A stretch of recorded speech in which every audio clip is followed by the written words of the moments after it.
tonight. We're live. Awesome. Dude, Brian, this is super cool. So Ryan, I'm gonna make this a mistake. I'm sure several times tonight.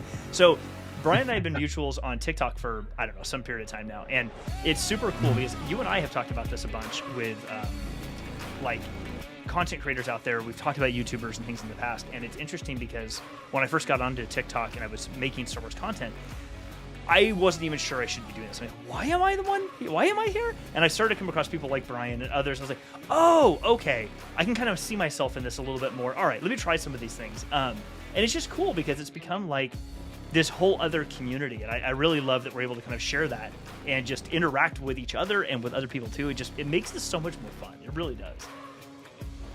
Right on. Good deal. Well, Brian, we're really happy to have you here on the show.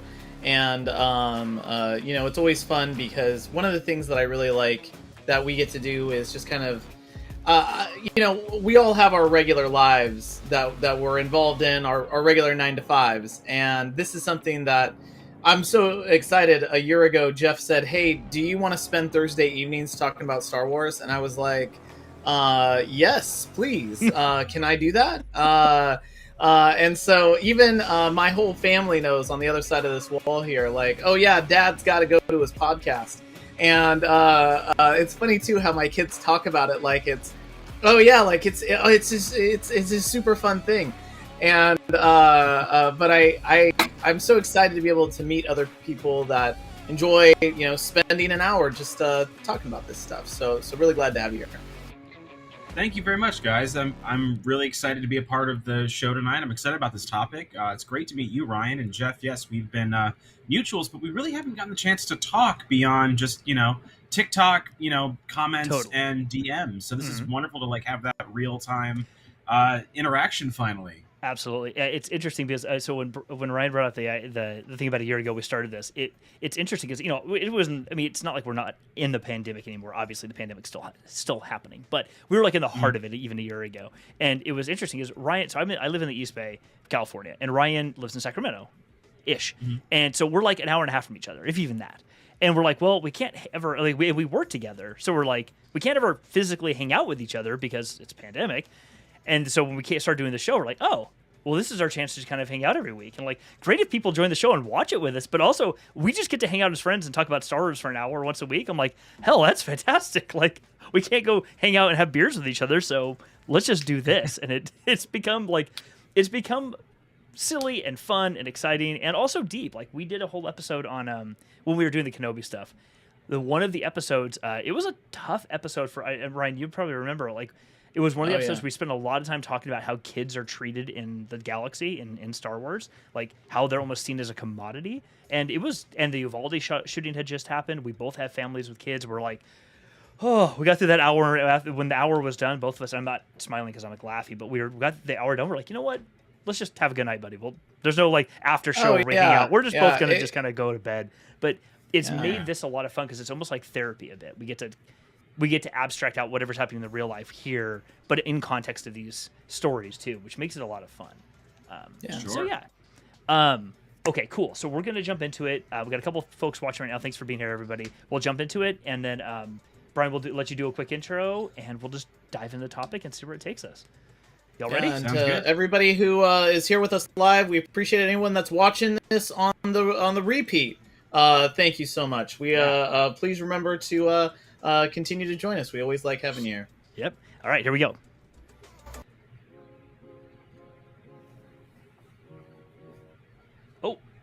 Oh. I always mess it up. Okay, here we go. I got you, Brian. Sorry. I always end up messing one of these up. Always. Let me... no, where is it? Camera. Brian. There you are. Hey. Okay, there you are. There you are. There's always one overlay I miss when I'm doing this. And I'm so used to doing it to the two of us that I have all these overlays set up and I always end up missing one. But whatever. We're here. Thanks for being here, dude. Really appreciate it. Oh, look at that. It's my pleasure. Dude, so is that one of these? This was just off camera before, so now that it's in frame, now that I got the nice widescreen, might as well bring it in. So absolutely. Is that one of the the Yeti balls, or is it a different?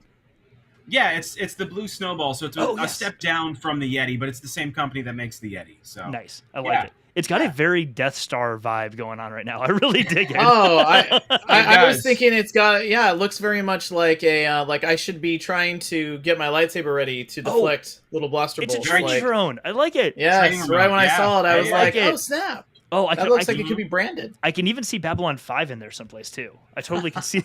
I totally can see the space station, just like the back end of the space station. But it kind of looks like. Awesome, dude. Well, thanks everyone for being here tonight. We appreciate it. Thanks for watching live or on the replay. Just awesome to have you here. Like and subscribe and all the things you do on YouTube. But Brian, you're a guest tonight. It's super cool to have you here. Friends from TikTok, would you mind just giving everyone watching a quick introduction to yourself, what you do, what you love, all that jazz? Yeah, my name is Brian Patrick Stoyle. I'm an actor and creative, currently based out of New York City. I grew up in Buffalo, New York, and I am a huge Star Wars fan ever since I was 12 years old. I got really into the movies right around the time the re-release happened on VHS just before the special editions, so I'm kind of the last vestige of 90s Star Wars fan pre-modifications to the films, although because it was so early on, I became a big fan of the special editions, and then also I was of an age where I could very much appreciate the prequels and everything like that. So I got to watch this fandom change dramatically over the course of my teenage and 20s years. So it's been fascinating, and I think that's really informed my personal fandom in Star Wars. Like, I love watching this as a creative medium, which is why I'm very excited about tonight's topic. That's awesome. Yeah, exactly. Yeah, thank you for being here, by the way. And actually, so two things. One, I remember when the THX releases came out in the theaters. I lived in like Long Beach, Southern California, and I remember going to see the movies like re-released in THX. I was like, wow! And there was a theater at a mall near where my parents still live, and the theater's gone, but one of the theaters in the location was this huge like amphitheater style indoors, but it wasn't super ramped up. It was like a slow slope, and then at the bottom had like a big dome with a projector with this huge wide screen. So I remember everyone, you sat in these chairs that kind of all leaned back, so all of us are in there. It was one of the few times I was totally okay with everyone clapping when the movie started or ended, because normally it drives me absolutely insane. But this movie came on, I'm like, no, everyone clap. Let's get this going. Right. The other thing was, and Ryan probably doesn't know this, but you had been posting for a while on TikTok about some Star Wars stuff that you do in Buffalo, especially at a stadium there. And it would be really rad if you could tell Ryan and the audience a bit about what that was and what you did, because it was beyond cool. Thank you. Yeah. So one of my projects that I still go back to my hometown for is I write and direct a post-game lightsaber stunt show for the Buffalo Bisons, the local minor league baseball team. They're the affiliate for the Toronto Blue Jays. They do a Star Wars night every year. And we have gone and grown this event year after year after year since 2008 to this tremendous production. There are people that come just for the lightsaber show and just enjoy a 2-hour opening act that is a baseball game. But the local fan club, the Northridge in Buffalo, is the group that has always put this on. And I am trusted by them to write and direct a show with their cosplay characters, many of them movie characters, a lot of them original characters. It's a nice mashup in between. We do a fun little, I like to compare it to like Disney Infinities or like that Marvel Superhero Squad, where it's just all the good guys are over here, all the bad guys are over there. So it doesn't matter if we have prequel characters, original characters, sequel characters, they can all intertwine and mash up over here in this field, because at the end of the day, people just want to see their favorite characters. So we create this wild, ridiculous, weird show with a bunch of lightsaber battles happening on the field and fireworks and video productions beforehand. Entirely crazy, wild ride. Oh my gosh, that's amazing. I like, I cannot wait to kind of dig deeper into this. If I can ask, is there a show in particular that you did that is like, oh man, like it was just amazing. The crowd went wild. Was there anything that really just knocked it out of the park, so to speak? Yes, there. I mean, this year was a very special year for us, just because this was the first year we've gotten to do it since COVID. We actually were just starting to produce the show for 2020 when the world shut down. Like, I had the first draft of a script. I went upstate to do a not a staged reading, but a reading of the script to see how people liked it, what we could change and modify, and then suddenly we weren't doing it. And 3 years later, we finally got the chance to do the show again. So this year was tremendous. But I will say, for what you were asking, 2017 was the year I came back to direct after taking a mini retirement, as it was. And a few members of the group had carried on with our storyline and characters interacting and what have you. So I had to kind of pick up the speed from where they had left off, essentially, for the last couple of years and continue on with their storyline. And it was also this really tremendous thing because it was our group, the Northridge. It was our 15th anniversary as a club. It was the Bison's franchise 30th anniversary as an organization. And then it was the 10th year that we had been doing Star Wars Night. So all of these anniversaries had lined up to be this just little combination. And this was also the summer of 2017. So Rogue One had just come out. We had just lost Carrie Fisher. And we had yet to get into The Last Jedi controversy. So the Star Wars fandom was in a very different place than it is today. It was in a very special place because we only had The Force Awakens as far as the sequel trilogy goes. So we used that as a template and, devised things. And a lot of the storyline prior had been about prequel characters because that's what had been mostly out the last couple of years prior to The Force Awakens. So there was this whole plot line with like Quinlan Voss versus Count Dooku that we had to incorporate. But also like with this show, because it's an annual event, we like to incorporate what's been coming out in Star Wars media. And, the fandom had been really mourning the loss of Carrie, so we thought a Leia-centric show would be very important. And Rogue One had just come out, so we're like, well, we have to try to include the Death Star somehow. So we had this crazy show that was called Convergence, and it's stolen by the High Republic books now, but it was my favorite title for a long time. And we had this wonderful interaction where Leia, General Leia, was in charge of our Rebel ballpark base, essentially, that got invaded by Darth Vader and Kylo Ren together, because, again, we have our multiple era characters interacting with one another. And Vader was basically trying to bring Leia over to the dark side. It was kind of like a Return of the Jedi happening to Leia as opposed to Luke. And it was that Vader was tempting Leia using her son Ben as Palpatine was using Vader to try to bring over Luke. And so we had that as our main plot, and then our B plot was Count Dooku secretly building a Death Star, trying to dominate the galaxy and what have you. And we were just wrapping up a bunch of storylines, and it was such an emotional experience to come back and do that show after being gone for so many years. Like, I had not realized how much I had missed doing this production.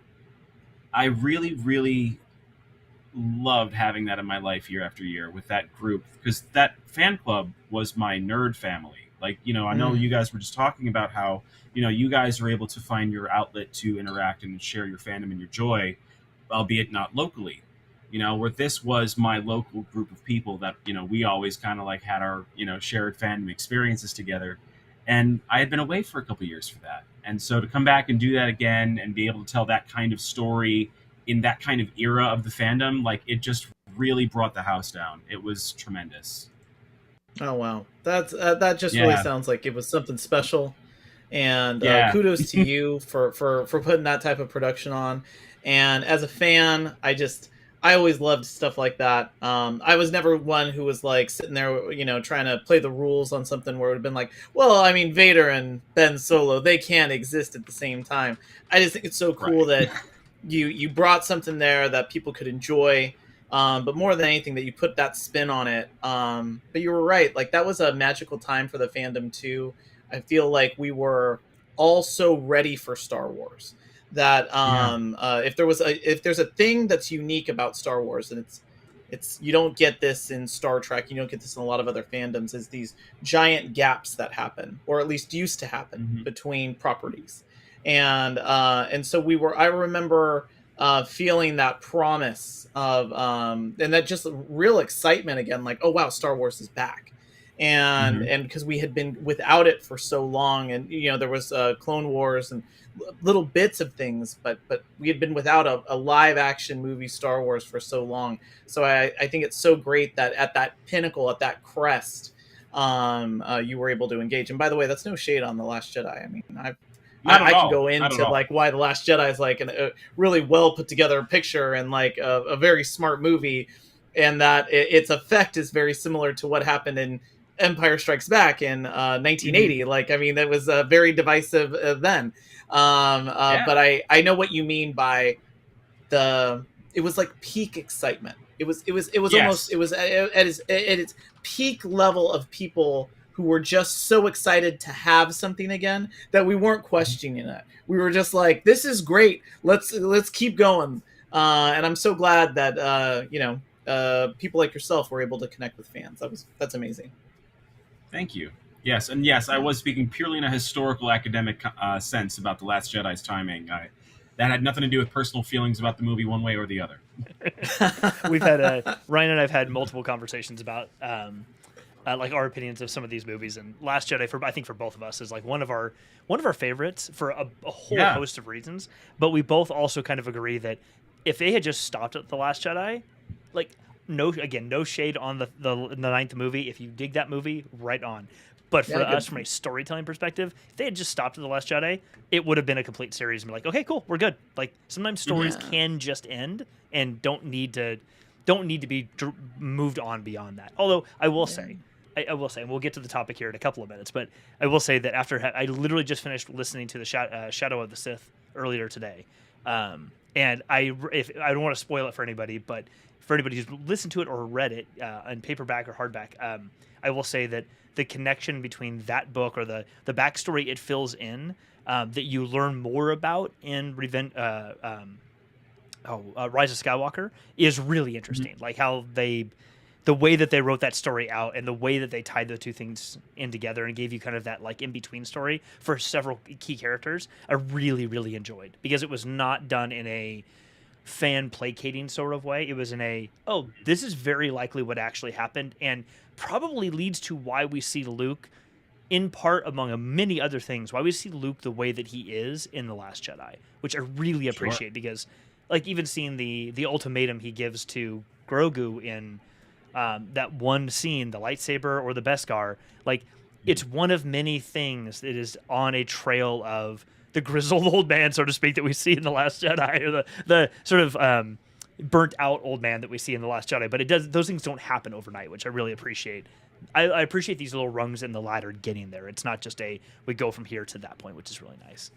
So, Taika Waititi, we're here. I love Taika. I don't know how you both feel. I'm pretty sure now Ryan is, but Brian, I don't know how you feel about Taika, but I adore this guy. I love his humor. I love how he approaches directing. I love the way he thinks about storytelling, as evidenced in multiple movies we've probably all seen. The Thor movies, Jojo Rabbit, all of these.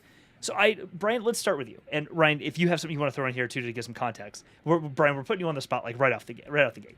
I guess my question for you is, probably I'm guessing, having seen Ragnarok, Love and Thunder, maybe Jojo Rabbit, or any other properties Taika has done, anything at all, seen him in interviews, etc. What is if you could put into like one word, what would you say is your first reaction to Taika coming into Star Wars? Excitement. I mean, I'm very excited for Taika to be doing more with Star Wars. I mean, let's not forget, too, he's already been in Star Wars. He had a prominent part of the first season of The Mandalorian, and he also voiced IG-11. So he's not a stranger coming into this. Like, he's already been, kind of not dyed in the wool, per se, because he very much has his own style, but he's already been touched on in creative, touch points by, Jon Favreau, Dave Filoni. He's obviously had a relationship with Kathleen Kennedy already. So I think that there's a lot that's already there that maybe just because it was season 1 of Mandalorian and it's been a few years and he was just, one of a couple of directors who were not the main producers, that I think a lot of people may possibly forget that that's already an established relationship, that he's coming into this not exactly fresh. But at the same time, he has such a distinctive style that is so clear with both of his Thor projects, especially when you compare them to the 2 prior Thor entries. And then you have Jojo Rabbit, which was just a very, very intense satire. I think that flavor has a place in Star Wars. A lot of people enjoy saying Star Wars is great when it's weird. and like just having little things, like we saw in Obi-Wan Kenobi. We suddenly had a dinosaur with a rocket launching laser gun, out of nowhere, and it made perfect sense.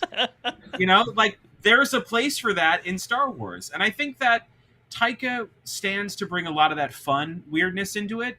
I do see people being concerned with him being given too much freedom, I'll say, and I don't mean that in a bad way, but like if they let him just kind of go and do whatever he wants, and there is a risk of him going like full on crazy, But if it's tempered a little bit and it's kind of brought in through that lens of Lucasfilm, which I think Kathleen Kennedy's pretty good at, in all honesty, given what we've seen with the prior film productions. I think that it actually is going to be very good. I don't think that he's going to go too off the rails. I think that, they fired directors before because they went too far into the comedy realm. So I think knowing that already within the Lucasfilm brand, like he kind of knows that's on the table, whether he goes too far or not, So I think that it's going to be mostly good. Yeah, I would agree. I this is just my 2 cents on this. One, I appreciate you bringing up IG-11 because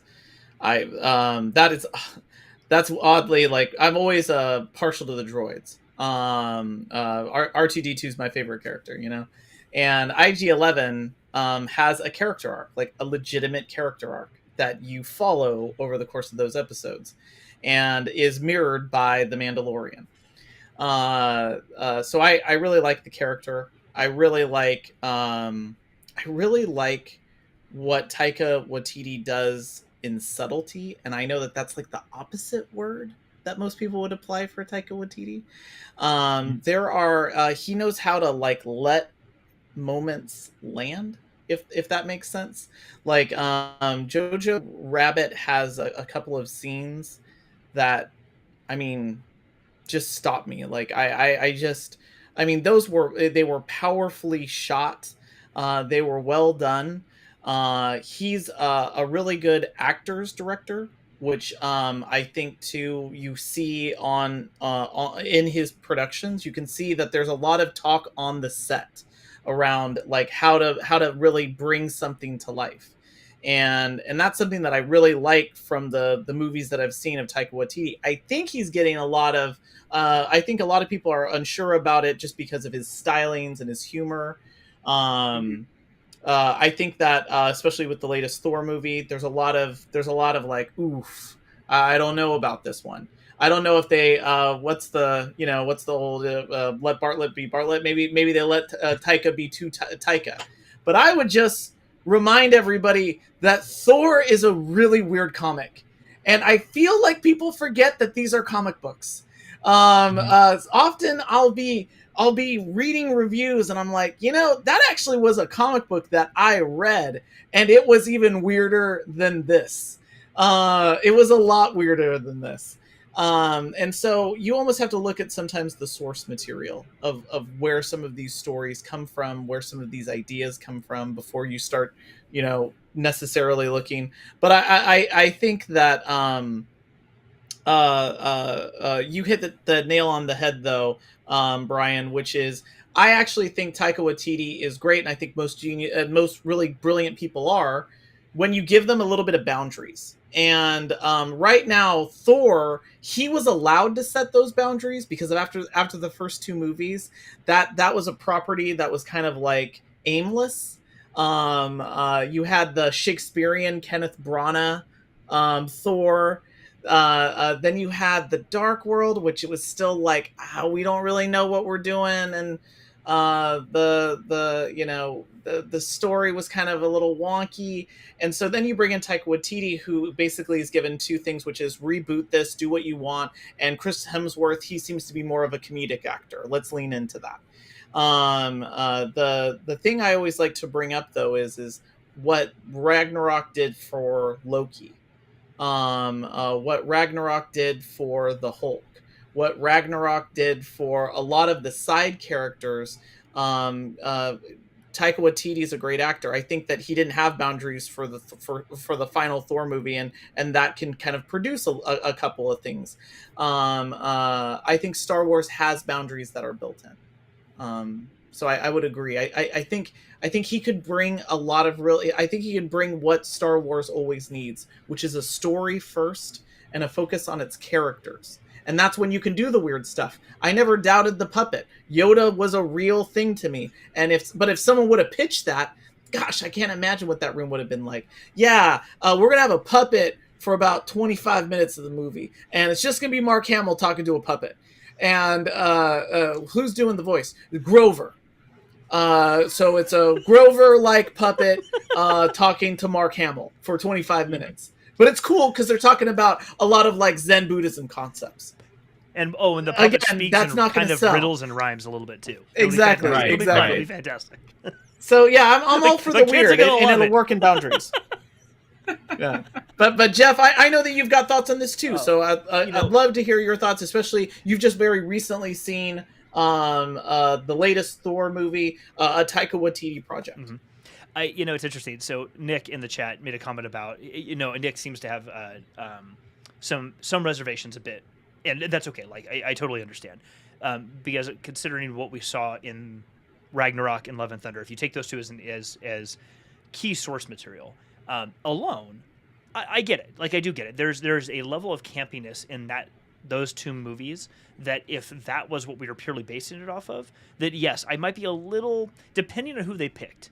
Or what characters or stories they picked to play off of. Like, if they said, we're going to go over and hang out with the Chiss Ascendancy, and it's going to all be about Thrawn and Admiral Al-Arlani and the Bakash, yeah, I'd be a little bit worried that Taika's directing that, because there's not a lot of humor that happens in the Chiss Ascendancy. They're not very funny people or happy people in general. So I'm like, okay, that may not make sense. But the right set of characters, I could see that style working for.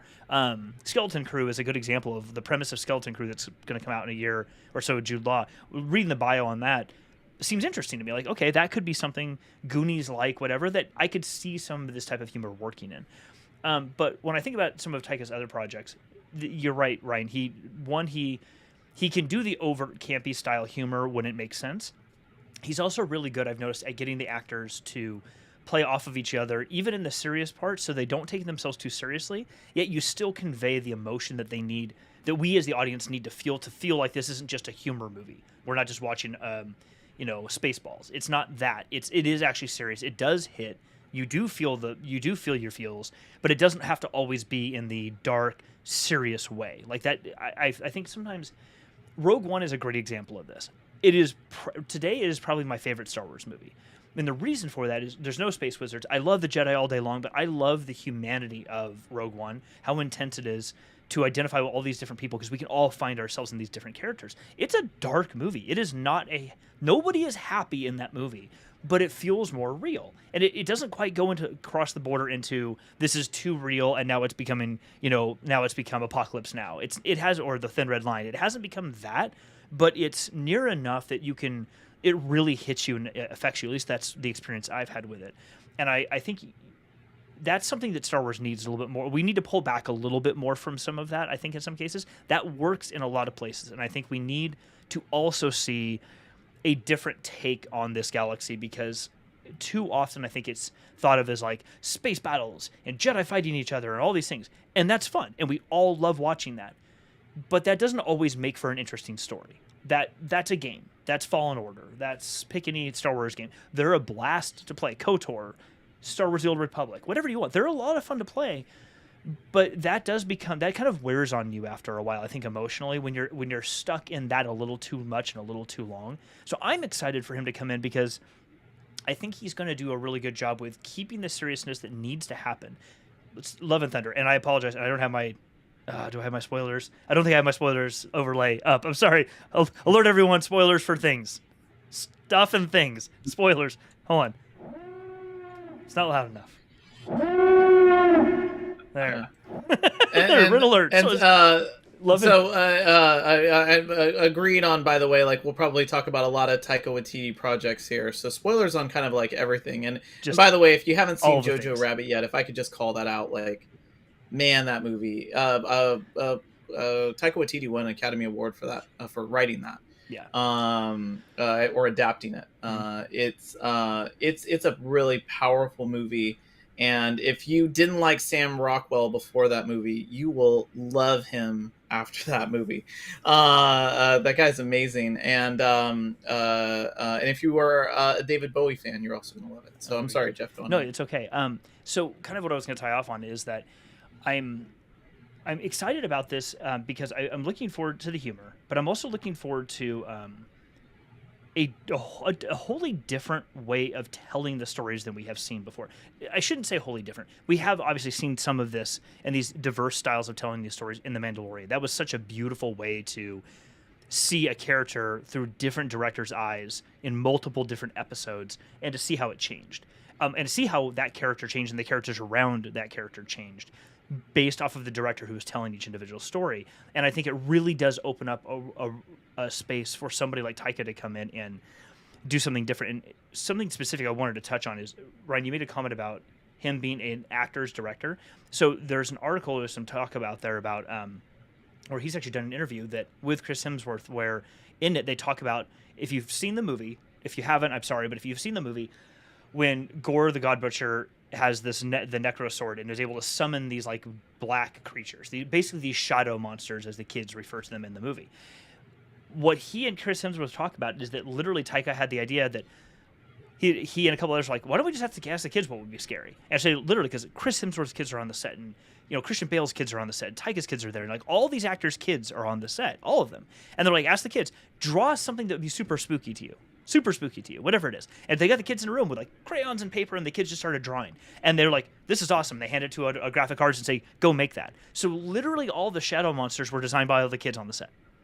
And I love that because because it gets the kids involved and they get excited. And if they're in the movie, they're also excited. They connect with their own character. But more importantly for us as the audience, I didn't have to know that to see these creatures and go, there's a fundamental scariness to all those creatures. I don't even need to see all their details. I don't need to see their anatomy. I just know they crept up out of the shadows in like a cartoony way, but now they're real and these people have to actually fight them. And there was something about that. It was like, oh, this is actually freaky. And now I can see why these kids are actually so scared of these things, because they literally drew them as their scary imagination and like, oh crap, now I have to look at them. Like, I really appreciate that he did that with the actors and got everyone involved in the storytelling so that everybody on set connected with the story they were all portraying. It wasn't just, here's a green screen and some lines. Not that it ever really is that, but it's not that. It went way beyond that to really, not even method acting, but like just getting everybody completely immersed in the world building that they created to make this movie happen.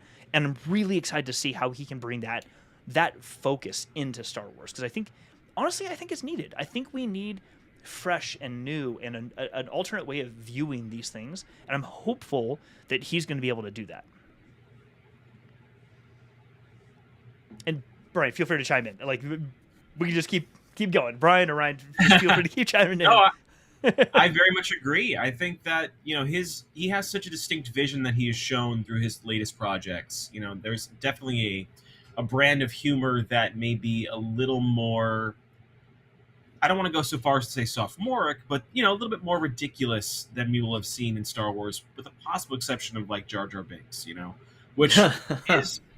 But I will say Jar Jar is underappreciated in Star Wars because that really is just your classic Buster Keaton, Charlie Chaplin jokes told through a very interesting lens. And yes, in The Phantom Menace, not every joke lands, but like that tradition of comedy is from very classic sources. And a lot of Taika's stuff comes from very classic sources as well. Yeah, I just want to chime in really quick.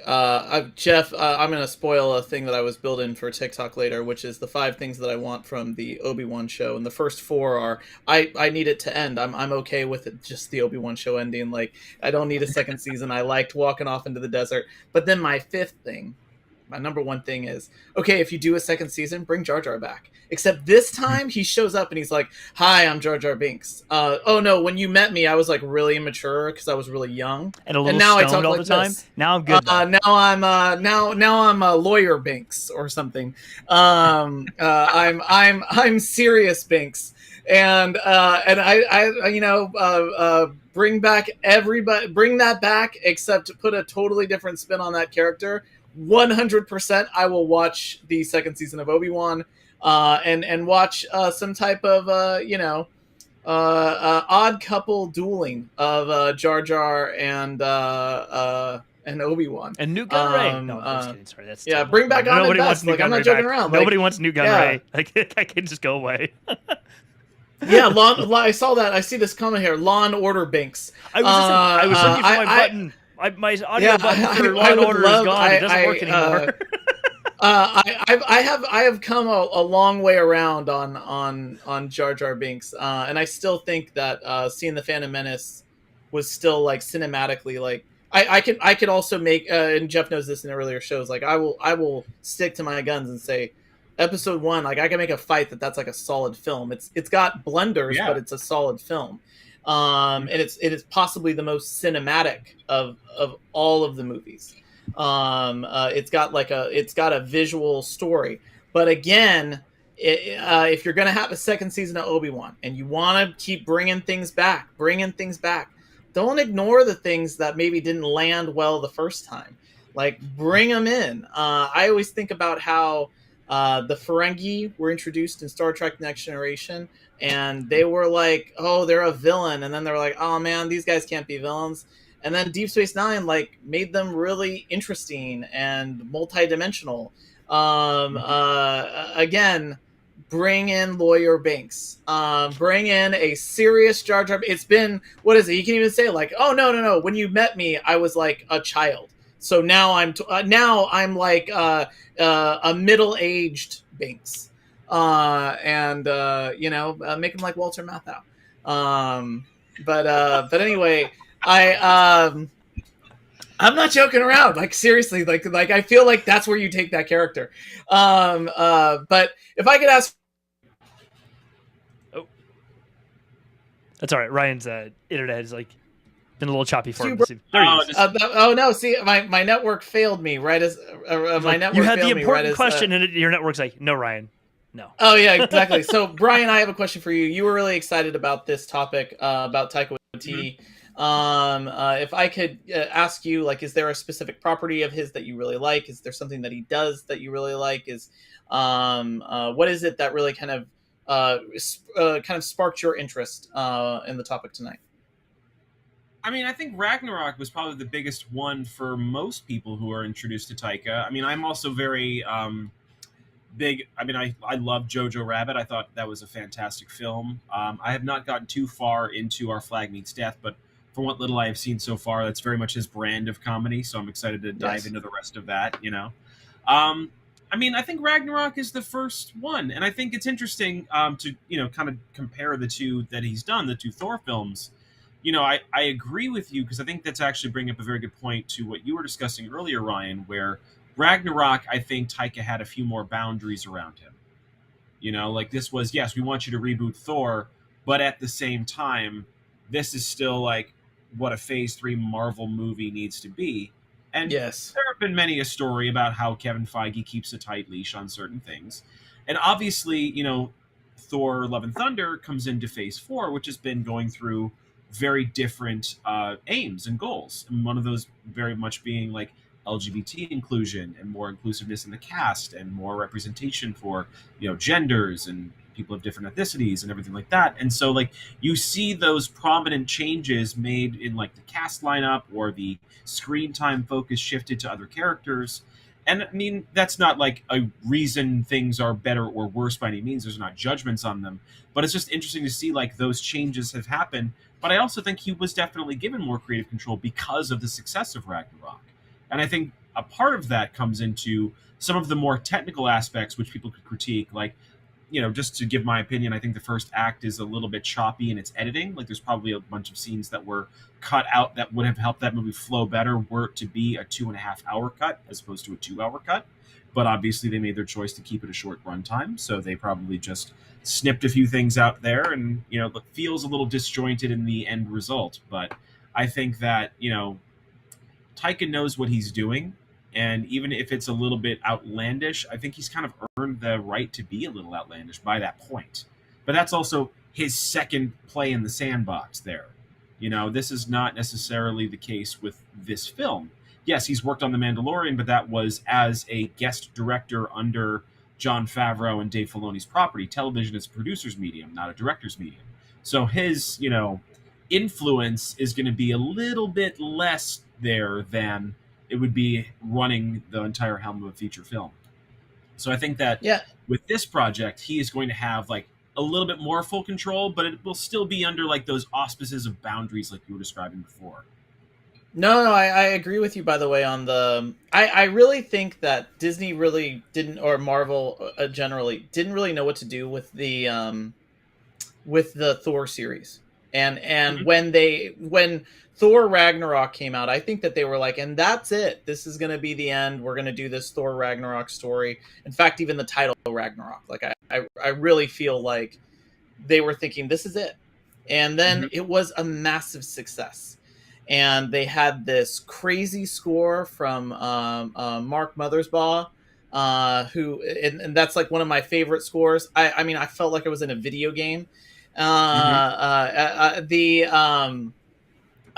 love that movie, and I think that was such a surprise to them that they were like the equivalent of putting all their money on a horse.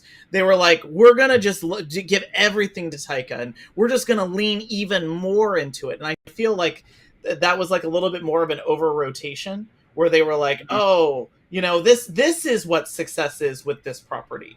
And now they'll have to kind of like, you know, they've learned from that. And I think that because that's all one big happy Disney family, they're going to be able to say like, oh, okay, so like some of that stuff, it really lands, and some of it we got to be careful about.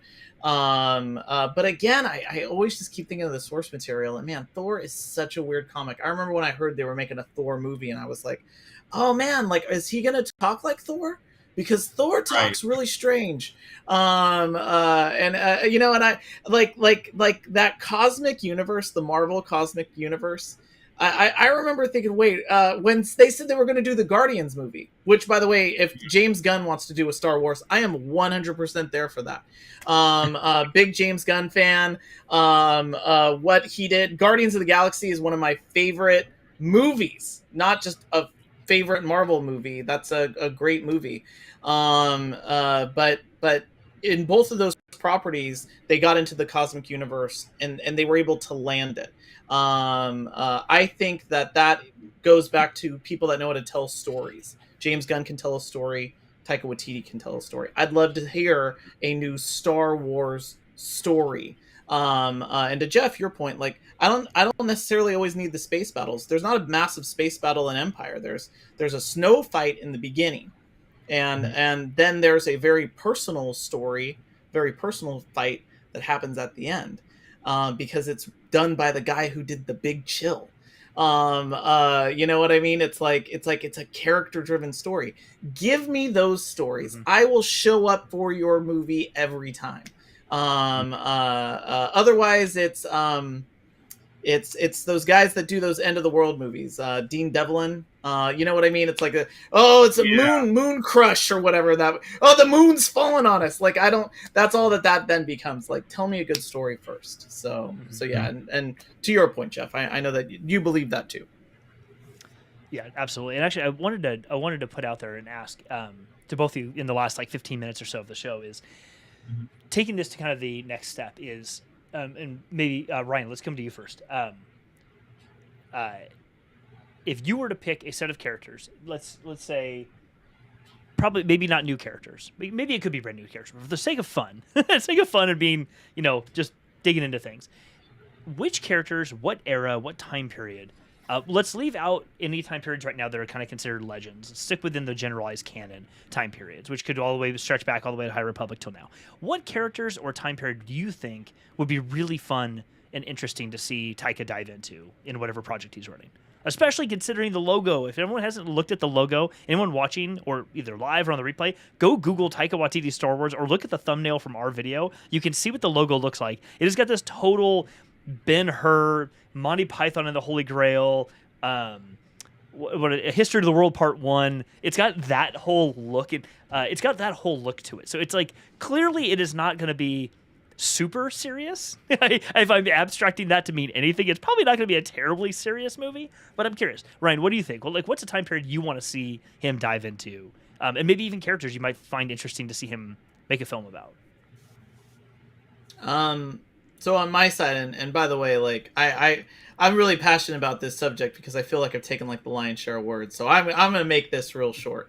I would love to see like early. I say and this is my opposite advice. Every other franchise always say go forward. Star Trek needed to go forward to make this work. In my opinion, this would be a fun story to tell backwards. I'd love to actually see more of like a early hyperspace moment. Or people kind of coming together. What like that type of unity looks like. People from different planets who all are connected through the Force, but don't really understand what that is or why. What those things are, what that means for them, finding each other in the Force, realizing that they have this connection even though they're from different planets. I'd love to see something like that. And if you want, you could throw in things like prophecies that are then realized in maybe the Skywalker saga. That there's something like that. But I'd love to see some type of adventure that is someone feeling different, not knowing why they feel different, and it's the Force, and it's and that there's no one there to be the guide because it's still an open. We're on like chapter 1 of this universe where it's like I don't know. I've been born this way and I feel different and I don't know what it is. And it's the Force. I'd love to see something like that explored. Disney, I'm giving you that idea. I'll pass it up to Brian. Brian, great to hear your ideas on this one. I think that there's a lot of potential freedom. I mean, from what he's described, it sounds like we're not going to be getting a lot of legacy characters in this. So I don't think we're going to have much by the way of anchor points as far as familiar faces. So I think that there's a good chance that we could have something at least maybe set near galactic events that we know so far, but not anywhere geographically near there. Like, this could be during the Battle of Yavin, but it's out in wild space, so nobody knows what's going on. And there are no Jedi or whatever their, templates for the Force power or whatever the thing is. As far as characters go, I could see Taika going very strange with it. I mean, if he goes into an area after, let's say, like Return of the Jedi or the Aftermath books, I think Taika could very well be that person to redeem Jar Jar Binks somehow, because Disney has every ability to do that, given what they've done with weird and ridiculous things as far as, like, the holiday special references and other things that were looked at as ridiculous. They made the N1 Starfighter cool again on Book of Boba Fett, so they can do that with anything they want to if they put the time and the care into. But also with that, I would love to see Taika do something, and I think he would do something along these lines. I want to see Taika have the first Wookiee Trandoshan romantic couple as main characters. I think we can just end the show right now. There we go. Oh, man. That would be... And we will have Star Peace. We're bringing our cultures together. Decrease the violence, increase the peace, man. Right. I love it. Oh, my gosh. That would be cool. I love that idea. Actually, the whole time you were talking, I'm like, are we just going to get, like... We're just going to get a Kevin Scott, like, Jackson movie? Because that would be super cool. Like, that would be... I could see Taika doing that. No, but I like that. They don't do enough in general in wild space or in the unknown regions. They just don't. And I would love to see more of that, specifically wild space, because it's, well, I should say both, but wild space is interesting, especially coming out of some of the Thrawn books with Eli Vanto and those characters talking about how wild space is thought of as like, basically thought of as like what, is very stereotypically thought of as like the U.S. South, where, like in years past, where people look down on them, like the accents and things like that. There's a massive stereotype that they play on for a very positive purpose in the story. But I could see that because there's so much that happens like almost in wild space or in the fringes of wild space that we've read a little bit about in some of the books that that indicates exactly what you're saying, Brian. That like a lot of times the larger galactic events, the people in wild space are like, okay. Stuff's happening, like whatever, man. I'm just gonna go back to my shipping business or whatever I run here, and they'll sort that out over there. Those core people, they'll figure that out later on, and we're just gonna get back to what we were doing here. that's what Tatooine was supposed to be until they put every other movie set on that planet. So, you know, we just got to go further out into wild space now. Exactly.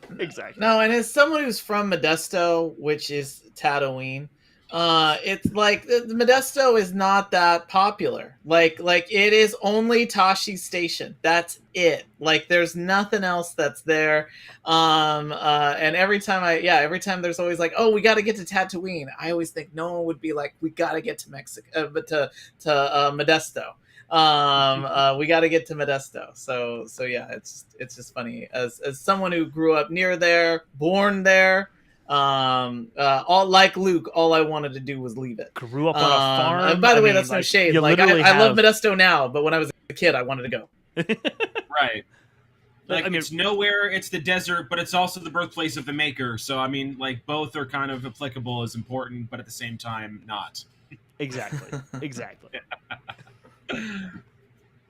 I was thinking I'm going to go a little bit different direction I think than both of you. I was thinking two things. One, it didn't dawn on me till just before the show that he's not directing it, but it would be really cool to see what he would do with a show like Skeleton Crew, Jude Law and the kids, and like that sort of like 80s Goonies style kids adventure show, because I think that could actually be a really interesting thing for Taika's style to play well within, like the humor amongst kids and all that could be really interesting. But I would really love to see him do something in the High Republic. I would love to see him, because we've got, you know, Brian, I know you haven't really read any of the High Republic books yet, which is totally fine. Brian, I think you've even posted about reading a fair amount of the High Republic, right? I'm like maybe halfway through phase 1 right now. Okay, so yeah, perfect. Enough to know vague concepts and stuff. Totally. Yeah. So it's I that's where my head's going for this, is because the characters, and Ryan, you and I have talked about it a bit, or I've introduced it a few times on the show, but the idea that the Jedi, because it's a heavy focus on the Jedi, at least so far in phase 1. And it's interesting because the Jedi, the way that they show the Jedi in the High Republic is basically the dogma that we see and the state that we see the Jedi Order in anywhere in the Skywalker saga at any point is this. When you read the High Republic, you realize, wow, how far the Jedi fell to get to this. I mean, in the Skywalker era, watching these movies, you're like, oh, this is amazing. But then you go back and read the High Republic, like, oh, not really, actually. They're really amazing in the High Republic. And for not just because they're just powerful. It's not that, but the way that the Project Luminous team wrote those stories, all these characters are so much more embraced in the Force in their own way, and that's okay. Like, that is the allowed thing among, like, even having custom lightsaber hilts is a perfectly natural thing, because they think of them as a ceremonial sort of things anyway. They're like, nobody fights with these things anymore. We use them sometimes for defense, but they're mostly ceremonial. So go ahead and stylize them all you want. Dress how you want to. It's, you know, everyone experiences the Force differently. Like, Avar Kriss hears it as music, and others see it as colors or what have you, and they express that a lot. And I think it'd be really interesting to see him do a property that is related to some of these characters that we've only seen in comic books or in print books, like I've got here over my shoulder, and take some of those and turn them into something interesting in film. But also, Brian, you mentioned it earlier, in the High Republic, they've really been exploring LGBTQ+, people who are BIPOC, different types of romantic relationships between Jedi and other Jedi and themselves. Lula and Zine from the comic books, from the High Republic Adventures comic books. We see them forming a relationship. A non-binary character in Cantum Psi, one of the Jedi Masters. Like, there's a lot of that being explored, and I love it because it's done in a way that is representative.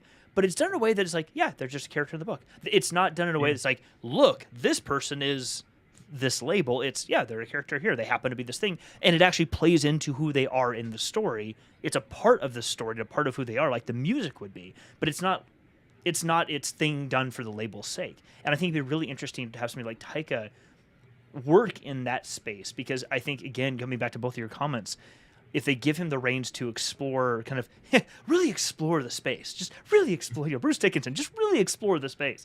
If they let him do that, I think he can make that into something that is really fascinating. They could take the comic books that they've already written and the print books they've written and explode it out onto a screen in a very creative way. I think that would be really fun to watch. I agree. I honestly, I do hope a little bit that he does go with more original characters, not for the sake of I don't want to see those characters adapted. But if he goes that route of giving that sort of representation that you described, which I really do think he will, given everything that we've been seeing with Disney properties going that way, which is wonderful, good, and long overdue, as far as I'm concerned. But I think it would be nice to have more of those characters. So if we have the High Republic characters that are established in the novels and comics, and then the crew in Taika's movie, I think that would just be more for people to latch onto. Mm-hmm. Yeah, I really hope that, and I mean, again, like I love it when I see things like, again, I was just fighting for Lawyer Binks. I love it when I see things from the past, but and other properties that I really like. But I'd love to see something that's brand new. And I brought up that my personal fan favorite is always the droids. I always, like, when I was growing up, all I wanted was R2D2. A little guy that was like that. And when I went to Jeff knows this, when I went to Galaxy's Edge and R2 rolled up on me, I was like, I don't think I could have had a more genuine feeling of like shock and surprise. And simultaneously, I know now what it's like when you see someone at a concert and they're like just crying and you're like, oh my gosh, like that emotion. Wow. I wonder what that's like. That's like me meeting R2D2. I was like, oh my gosh, like, yeah, you're here. Do you know who you are? The thing that I think is really fun though is Taika Waititi's great at what I think is always like an island of misfit toys. I would love to see it. It could be misfit people, but I'd love to see it as misfit droids. Again, what he did with IG-11. Oh my gosh. And again, I know that was a storyline that he was just contributing to, but, you get like what is like the Spock effect or the Data effect, which is a thing that is innately not human becomes a reflection of humanity. And, I'd love to see something like that. Like I'd love to see misfit droids on an adventure. Ryan, throw something in there that's unique, like one of them's connected to the Force. So running with that, are you okay with Doc Afra's two little psychotic droids being a part of that? Because you said droids. Oh, I mean, you always when you talk about misfit, those two characters take the term misfit way far out there. You always need your fratellis. You know what I mean? You need someone who's going to be hunting down your protagonists. And so I think if you have your misfit droids that are on some type of lunatic misadventure, I would 100% be behind this. And again, to Brian, to your point, I want to see as much new stuff as I can. I'd love to see new droids. I'd love to see new designs. And I'd love to see that, that said, you throw in a gonk droid, and I'm also happy about it. But I'd love to see, like, just a whole crew of, like, rejected droids trying to find their way in a wide universe. Maybe they're hunted by something a little bit stranger than them. So yeah. You just gave me like a fascinating idea, and I doubt this is going to be what they do. I really doubt this is where Taika's going to go with it, because we've already had so many properties already in this space. But in the time frame between Revenge of the Sith and A New Hope, when the galaxy was shifting in its viewpoints on droids because of the Clone Wars, you have an entire galaxy. Like, we're seeing a lot of that with the Bad Batch, with their shifting on the Jedi and the clones, and transitioning away from the Republic on kind of a micro scale through this team. You could have that like droid, xenophobia kind of pop up and have that like rejected feeling or something in that era too. And it would just be so interesting to see like a bunch of droids go, where do we go now that nobody wants us? Or hey, we're gonna go to the spice mines of Kessel. Your droids? Yeah, we don't serve them here. By the way, that line to me always spoke volumes. I remember when I watched the trailer for episode 2, and I saw the at the time it's Anakin, and he's talking to a Jawa in front of the big Jawa thing, and then you get someone talking in the background. They say they came at night And and it's really they're talking in that this isn't what ultimately happened. But I watched that and I thought, oh, this is why Tatooine hates droids, and this is why the Jawas have all these big things. Those are droid carrier ships, and droids are being dropped on these planets, and they're running havoc. And that's why the whole universe is like, oh, we need these clones to come in to deal with these droids that we're fighting against. And it's kind of like a give a mouse a cookie or the lady that swallowed a fly kind of a thing, where it's like you think you're going to solve a problem, but you create another problem. But that would explain. I've always thought there's got to be something there. Why is that guy like, your droids, we don't serve their kind of, they got to go outside. I'd love, and I feel like Taika Waititi's got his finger on like making funny, weird things really, really cool. Lean into the droids. I'd love to, I'm here for an all droid movie. Sign me up. I like your idea. I like that time setting too. I think that could actually, that could be perfect. Right. Ah. Well, if Taika won't do it, hire us, Lucasfilm. See? Yeah, exactly. We just have ideas for you. Dave, yeah. Filoni, if you're out there listening, no problem. We are more than happy to consult. Just ping us. Just hit us up on the Twitters. We'll be happy to consult for you. A little brain trust here. It's totally fine. We got you covered, buddy. Yeah, we gave you the first idea, though. This second idea is ours. We're like, our name's going to appear in blue text at the end of the movie. Yeah, there's going to be a little more than a crisp high five for that second idea. It's got to be a little bit more than... And sorry, real quick, Tall Boy, I saw your question about would you rather have a Star Wars comic book series book. I'm not sure exactly what you're asking, but are you asking if we want to have a comic book series turn into an audiobook? I don't know. Clarify if you can, but yes, absolutely. I mean, any of the comic books, turn them into trades or a big graphic novel for all of Phase 1, like the High Republic, and turn it into an audiobook. Yeah, absolutely. But I will say, Ryan, you and I have talked about this before. It's something I absolutely adore about the comic book medium, and I only got back into comic books when the High Republic came out. I collected them and I read when I was in high school, Image comics when Image first came out. So I've got first editions of Pitt and like US Patriot or whatever, like all these other Savage Dragon and all this type of stuff. But I haven't collected since the 90s, and I got into it and I realized something that I really love, which is, in text-based books, when you're telling a story, it's 100% your imagination as the reader. You get the text, you get their saying, but it's all your imagination. Everyone's imagination is going to think of something that is totally different from the next person, and that's great.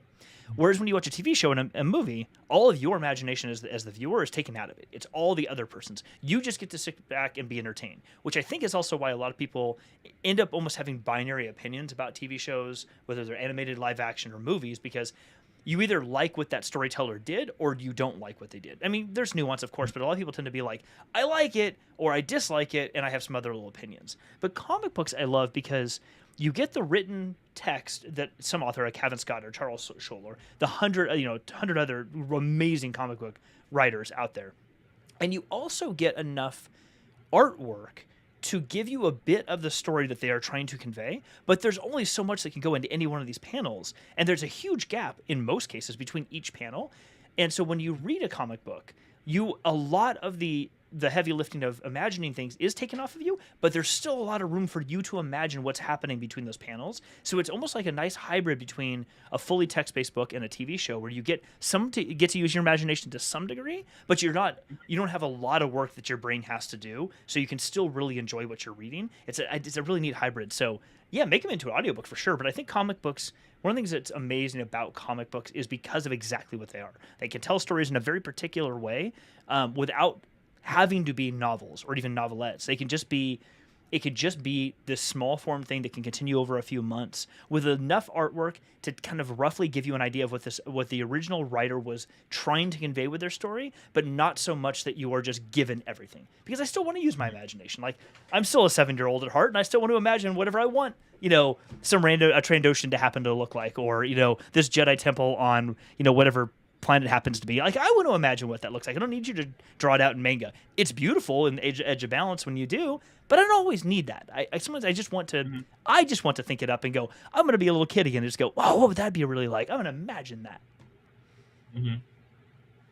That is the beauty of the medium. I mean, no, you're absolutely right, and it's nice that you get to have a lot of that weight taken off of your shoulders, like you said, but you get to fill in the gaps, and you get to kind of Yeah. like you almost become the movie maker. I mean, comic books and the storyboarding process of filmmaking are very very similar. I mean, they're that process is so strikingly similar because you're using still images to tell a moving picture story. So your brain is just kind of wired to add movement and direction and pacing. And, obviously when you have your comic panels, you're changing the camera viewpoint all of the time. So, you could be filling that in and adding new things and, that may not even be present in a panel in those gaps as you're describing. So it's a fun, extra level of interaction that you don't have with the other mediums available or media available to you. Yeah, no, I would agree with that, and I would just Jeff knows this. I'm a huge comic book fan. I mean, Mhm. there's a lot of current properties that are out there that I prefer them in comic book form. Superman to me is been meant for the comic books. All Star Superman is an amazing, the ultimate version of that character. And I love the medium. I love the fact that you can also bring in a lot of people, artists. I always think of in the '90s when I was a kid. I read a lot of X-Men, and I wanted to Mhm. draw like Jim Lee and fill up those backgrounds with all this like weird like mechanical like walls and lights and stuff. And there was like there's tons of stuff always in the background. And I always like how you're able to see like Mobius, like all these people that have now shaped the way we look at movies. I mean, Mobius is doing comic books in like the late '70s that really inspire like so much of like what Blade Runner looks like or mega cities look like.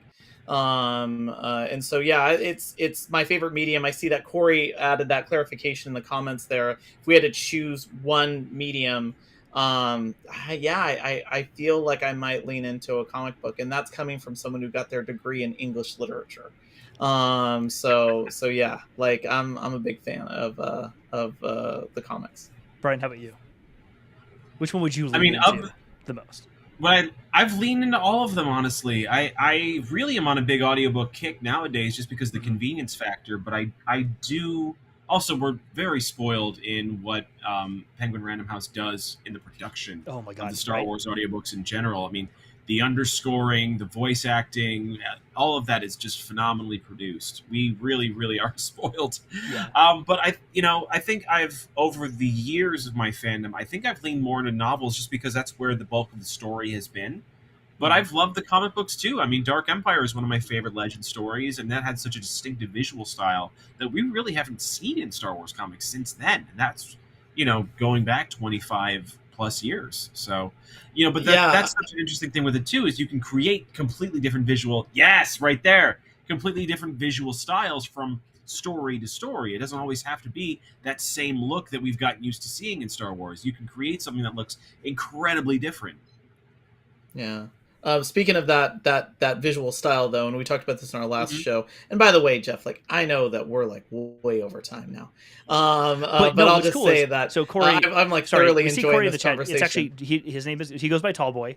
He goes by Tallboy, just so everyone knows. Just call him Tallboy. Like the fact Oh, that he okay, is right with on. us. Well, Tallboy's on by the the East way, I Coast. really like this question. Yeah, he's on the East I Coast, loved and he it. doesn't ever really get a chance to join because it's pretty late for him too. Just like it's pretty late for you too, Brian. So again, awesome that you are here. But like he never gets to join. It's awesome that he's here. I'm glad he's got questions like this because this is the type of stuff that we really love getting into. Oh no, the there was a pitch that someone had that they put on TikTok, which was Star Wars turning Legends into all of the Legends books, all those things that came out, like Shadows of the Empire, everything, turning that into like a limited run movies, like small animated movies on Disney Plus, but do it in the animation style of what you just saw in like Dark Empire, where it's like and because of the fact that you could bring in many actors who they're just doing voice work. You can also of course find other people to do that voice acting, but that it's a way of addressing great stories that were told in Legends. Low production value, because you're low production value meaning you're not doing live action but you're doing animation, but do it in a 2D kind of classic you know, 80s, early 90s animation style. I was about to say Voltron, but that's like a totally different I was thinking like animation style. Transformers or Thundercats or something. Yeah, like more like what you just flashed up there, the cover of that novel, which was very much a Star Wars look of like what Star Wars looked like. And so that would be, and that would give it a unique visual style away from all the third dimensional animation that they do. And likewise, it's like it's kind of an infinities item, just like what you were saying, where it's like you can just say these are stories. This is a big universe, and we're just going to allow for these apocryphal stories to exist. I thought that was really like a cool idea, and I'm not taking credit for it because it was something that I saw on TikTok. But I just bringing up that visual style of Dark Empire, I thought, yeah, like I'd love to see like small little movies. They could be very very short, but focused on those legends stories, bringing that back to life. Mm-hmm. Yeah, and I was gonna say I love. I've been getting more and more into not just comics, but like the trades and graphic novels. There's a series. This is not Star Wars related, but there's a series on Netflix. I don't know if either of you have watched it, called The Dragon Prince. It was a Netflix. It's a Netflix original animated series. Really amazing. Like it's got good humor, but it's also very sort of like high fantasy, like various elemental elves, dark magic for humans, dragons, things like this. Netflix created it. It's their property, and they had made a few seasons of it. They called books. Up until the pandemic started, and they had to stop making things for the reasons we're all aware of. But in the midst of that, they started publishing a run of graphic novels. They're aimed toward, the whole show is aimed towards a younger audience anyway. Sorry, it's not focusing on my book for some reason. There it is. This is the third one that just came out. I just received it. But it's to both what both of you were saying. Like in this, the artistry is very, and it's written very much like centered on kids or middle grade or young youth. But what I love about, and you both said it, what I love about it is they have these TV series or TV seasons that they can run. They haven't for a couple of years, and they were going to be doing these books anyway, but they can tell one story. They can pick one thing that may have been mentioned in an episode or what have you, and just go grab it and run it just in a book by itself. It's just stand off. They don't have to make an animated show, all that. They can just say, hey, that one story somebody mentioned, yeah, it's right here. You can just go read that. It's 50 pages or 50 or 75 pages long, and you'll get the whole thing. You'll get what you need to know about that, and you're good. And you get the visual style, but you get that one story. And it's something I love even about the Star Wars comics and many others, where you have the movies and animated TV shows, all this stuff. But to your point, Brian, when you read the books, like that's where the bulk of the story in Star Wars is actually happening. You read the books, you will learn Star Wars. The movies and stuff are all fun. They're the entertainment. The books is like, if you really want to read stories or consume stories, that's where it all exists. And I love the comics because it can fit very neatly in tiny little pockets all throughout those books or between those books. They don't have to run for very long. They can be 4 or 5 issues, like Crimson Reign that just came out. We learned all about Kira and the Crimson Dawn Empire after the fall of whatever the dude's name was. I can't remember his name, but like after the end of Solo to like a certain period of time, we can get this run that's like 6 books long, comic books long, and that's it. Sure, is there more that could be told? Absolutely, but they don't need to. It could just be this, and look, you get one little story. It's told in arrears. It's told by somebody like quite a bit in the future who's reading you back the story from some time ago. Oh, I love it. Oh my gosh, I didn't know this about that character, and it sets her up for other things potentially. But Ryan and I had talked about this once before. It's almost this sort of like, not what if, but almost sort of like the timeline style of storytelling where you're like, I'm just kind of moving through hyperspace, and every now and again I open up a door and I look through and say, oh, what story is happening here right now? And I watch that story for a little bit. Oh, that's kind of cool. Close the door. I could keep watching it, but I'll time to change the channel and go see what's happening in this next little story. And I think comic books do that. Tallboy, to your point or your question, I think comic books do that amazingly well, so that you do not have to consume all these other books like on my shelf here or watch the movies. You can read a short comic book run and go, oh, well, that was fun. You don't have to consume anything else. You can just get really entertained. And also, if you read these books or watch the movies, you'll get, oh, yeah, remember the thing that connected in this stuff. You can get that, but it's not required. Like, you can just read these books and just really be entertained and have a good time with a story, and that can just be the end of it. And I think that's what makes what they've been doing with the High Republic specifically, and Star Wars more broadly in the last few years, I think, is really opening up all of this galaxy, all of this world building to a much, much bigger audience, not just ages, not just backgrounds, because everyone can find a way to consume Star Wars that works for them, and you do not need to consume any other part to be entertained and have a great time with it. All right. I know we're running a little bit late, and I know it's late for you, Brian. I really appreciate you sticking around. Really appreciate it, dude. Because it's probably like, what? We're past right 1 a.m., so 1 it's already tomorrow for you. Thank you so much. What is the future like? What is it like in the future? It's just as hot and terrible as it was in the past. I'm in a shed in my backyard, and it's like, probably in the high 70s, low 80s. And yeah, my AC has not been running for this hour. You probably can't tell, but my head's getting a little glistening at this point. Well, listen, dude, thank you so much for being here. We really appreciate it. It's been super fun. I don't know, any final thoughts you have before we wrap up? I'm just very excited. I think that Taika's movie is going to be fantastic. We don't have enough information yet beyond, speculating what, based off of his previous projects. But this is the really fun time to be a fan, because this is when there's nothing proving our imaginations wrong yet. This is just like in 1997 when we had concept art of Coruscant and Liam Neeson's headshot. It's like those are the only pieces we know of the Phantom Menace. Or we have, Disney just bought Star Wars and Episode 7's coming out in 3 years. And you go, oh my gosh, what's going to happen next? We know nothing about this story. We know nothing about these characters. And that's so exciting. This was so fun to just speculate and go off in crazy different directions and whatever, So as much as there might be a bit of worry or insecurity just based on how well or not well a movie was received or performed at the box office recently, that's still a completely different story for what's going to happen when this movie comes out in 2-3 years time. So I say we just let ourselves enjoy the sandbox of imagination until we know more. I really like that. I like that. Enjoy the sandbox of imagination. That's cool. I think it's a really good way to leave the show tonight, man. Well, Brian, dude, thank you so much for being here. Really appreciate it again.